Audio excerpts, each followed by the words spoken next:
أعوذ بالله من الشيطان الرجيم بسم الله الرحمن الرحيم আসসালামু আলাইকুম ওয়া রাহমাতুল্লাহ। প্রিয় বন্ধুরা, জান্নাত খুব সস্তা। মনে হবে যেন জান্নাত বিক্রির বাজারে 50% ডিসকাউন্ট চলছে। আজ জানাবো প্রিয় নবীজি কত সস্তায় জান্নাত বন্টন করেছেন। প্রায় 170টির মতো এমন সহজ সহজ আমল আছে, দোয়া আছে, ওজিফা আছে, যার জন্য নবীজি জান্নাতের ঘোষণা দিয়েছেন। আজ সেগুলি সংক্ষেপে তুলে ধরার চেষ্টা করব। মনে রাখবেন, দুনিয়ার জিন্দেগি হলো খুব অল্প, কিন্তু আখিরাতের জিন্দেগির সীমা পরিসীমা কত তার কোনো ধারণাই করা সম্ভব নয়।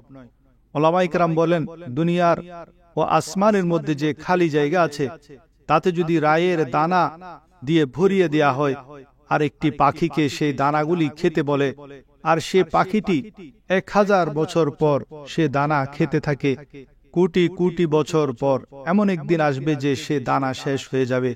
কিন্তু আখিরাতের জিন্দেগি কখনো শেষ হবে না।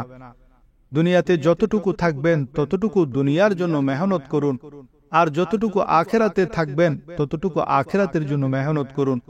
কিন্তু আমরা রাত দিন 24 ঘন্টা 50 বছরের এই সামান্য দুনিয়ার জন্য ব্যয় করাতে ব্যস্ত থাকি।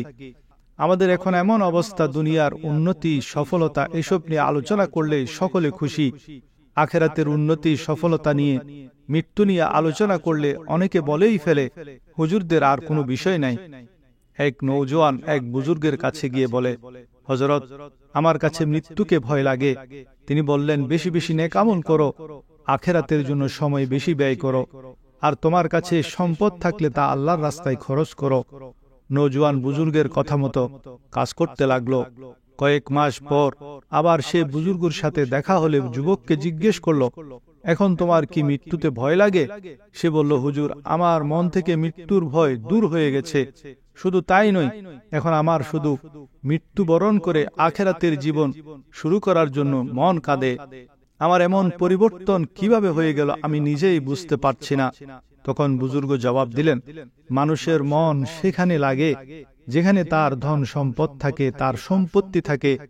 যেহেতু আখিরাতে তোমার ব্যাংক ব্যালেন্স বেড়ে গেছে, তাই সেখানে তোমার যেতে মন কাঁদছে। সেজন্য হাদিসে পাকে আছে, তোহফাতুল মুমিনি আল মউত, মৃত্যু মুমিনের জন্য একটি উপহার। অপর হাদিসে আছে, আল মউতু জাসরুন ইউসিলুল হাবিবা ইলাল হাবিব, মৃত্যু হলো একটি পুল, একটি ব্রিজ, বন্ধুকে বন্ধুর সাথে মিলিত করার জন্য। সুতরাং মূল কথা হলো, আমরা যদি নেকামল বেশি বেশি করি, দান সদকা বেশি বেশি করি, তাহলে এই ধোঁকাময় দুনিয়া থেকে আমাদের মন উঠে যাবে। আখিরাতে যাওয়ার জন্য আমাদের মন বেকারার হয়ে যাবে। যেমন আল্লাহ তাআলা বলেন সূরা কাহাফের 110 নং আয়াতে, ফামান কানা ইয়ারজু লিকা রাব্বিহি ফালিয়ামাল আমালান সালিহা, অতএব যে ব্যক্তি তার পালনকর্তার সাক্ষাৎ কামনা করে সেজন্য নেক আমল সম্পাদন করে। আমরা সকলেই দুনিয়ার বাড়ি গাড়ি, ড্রয়িং রুম, বডি এসব সাজানোতে ঘন্টার পর ঘন্টা ব্যয় করি, কিন্তু এসব কিছু একদিন থাকবে না, এটা আমরা সকলেই জানি। তবুও আমরা এই ক্ষণস্থায়ী বিষয়গুলোতে মেহনত বেশি করি। এক বাদশা একটি মহল তৈরি করে ঘোষণা দিলেন, আমার এই মহল একদম নিখুঁতভাবে তৈরি করা হয়েছে। এতে যদি কেহ কোনো ধরনের ত্রুটি বের করতে পারে, কোন ধরনের আয়েব বের করতে পারে, তাহলে আমি তাকে পুরস্কার দেব। সকলেই মহলখানা ঘুরে ঘুরে দেখতে লাগলো। কেহ কোনো ধরনের ত্রুটি বিচ্যুতি সেখানে লক্ষ্য করল না। এক বুজুর্গ লোক এসে বাদশাকে বললেন, বাদশা, আপনার মহলে আমি 2টি ত্রুটি পেয়েছি।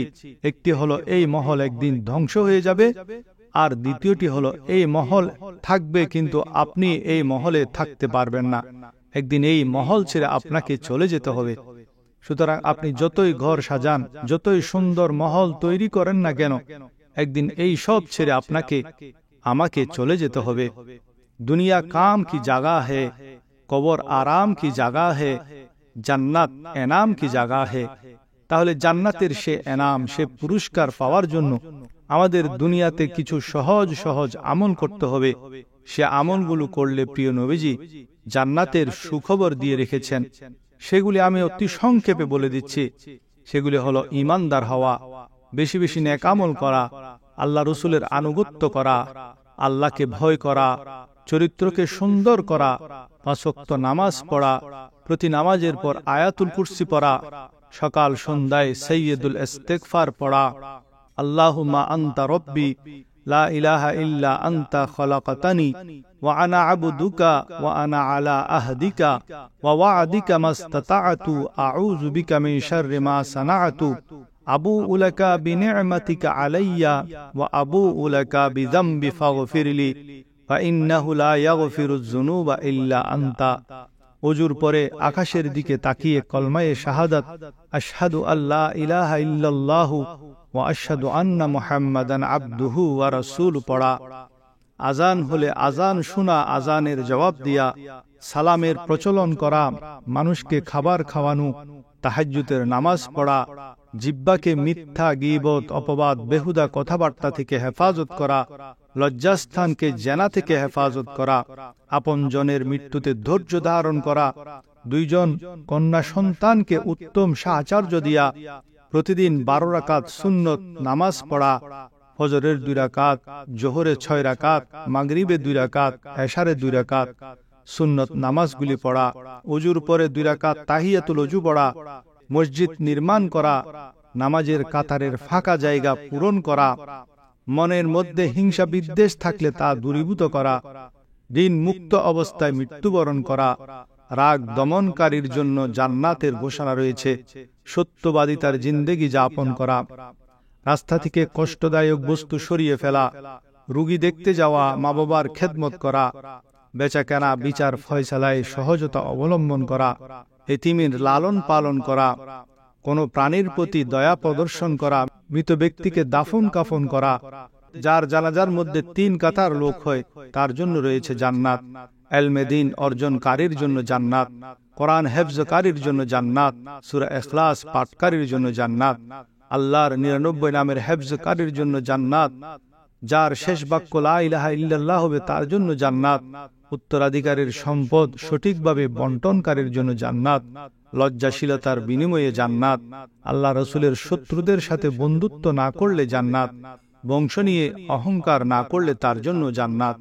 আবার কিছু এমন আমল আছে যা করলে জাহান্নাম থেকে মুক্তির ঘোষণা দিয়েছেন, আর জাহান্নাম থেকে মুক্তির আরেক অর্থ হলো জান্নাত। যেমন ফজর ও আসরের নামাজের হেফাজত করা, 40 দিন তাকবীরে উলার সাথে নামাজ আদায় করা, প্রতিদিন 360 বার তাসবিহ পাঠ করা, দান সদকা করা, রোজা রাখা, চোখের হেফাজত করা, সন্তানের মৃত্যুতে সবর করা, কোনো মুসলমান ভাইয়ের গীবত করলে প্রতিবাদ করা, গোলাম আজাদ করা। আবার যারা জাহান্নাম থেকে 3 বার মুক্তির দোয়া করে, জান্নাত লাভের জন্য দোয়া করে, তাদের জন্য জান্নাত রয়েছে। সেই দোয়াটি হলো আল্লাহুম্মা ইন্নী আসআলুকাল জান্নাতা ওয়া নাউযু বিকা মিনান নার। এক গ্রাম্য সাহাবী জান্নাত লাভের জন্য সহজ দোয়ার দরখাস্ত করলে নবীজি তাকে এই দোয়াটি পড়তে বলেছেন। আমরাও সেই দোয়াটি বেশি বেশি পড়ব। সুবহানাল্লাহ ওয়ালহামদুলিল্লাহ ওয়া লা ইলাহা ইল্লাল্লাহু আল্লাহু আকবার ওয়া লা হাওলা ওয়া লা কুওয়াতা ইল্লা বিল্লাহিল আলিয়্যিল আযীম। আল্লাহুম্মা গফিরলি ওয়ারহামনি ওয়ারযুকনি।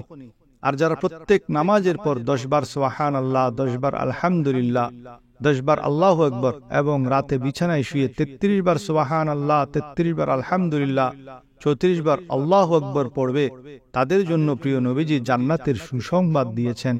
সব সময় দোয়া করবেন জান্নাতুল ফেরদৌসের জন্য। আল্লাহুম্মা ইন্নী আসআলুকা জান্নাতুল ফেরদৌস। সাধারণ জান্নাত এবং জান্নাতুল ফেরদৌসের মধ্যে পার্থক্য আছে। জান্নাতুল ফেরদৌস আল্লাহ নিজ কুদরতে হাতে বানিয়েছেন, আর অন্যান্য জান্নাত কুন ফায়া কুন বলে বানিয়েছেন। অন্যান্য জান্নাতে সপ্তাহে একদিন আল্লাহর দিদার হবে, আর জান্নাতুল ফেরদৌসে প্রতিদিন সকাল বিকাল আল্লাহর দিদার নসিব হবে। আল্লাহ তাআলা আমাদেরকে এইসব ছোট ছোট আমলগুলি, সহজ আমলগুলি করার তৌফিক দান করুন। আমাদেরকে বিনা হিসাবে জান্নাত দান করুন। আমিন।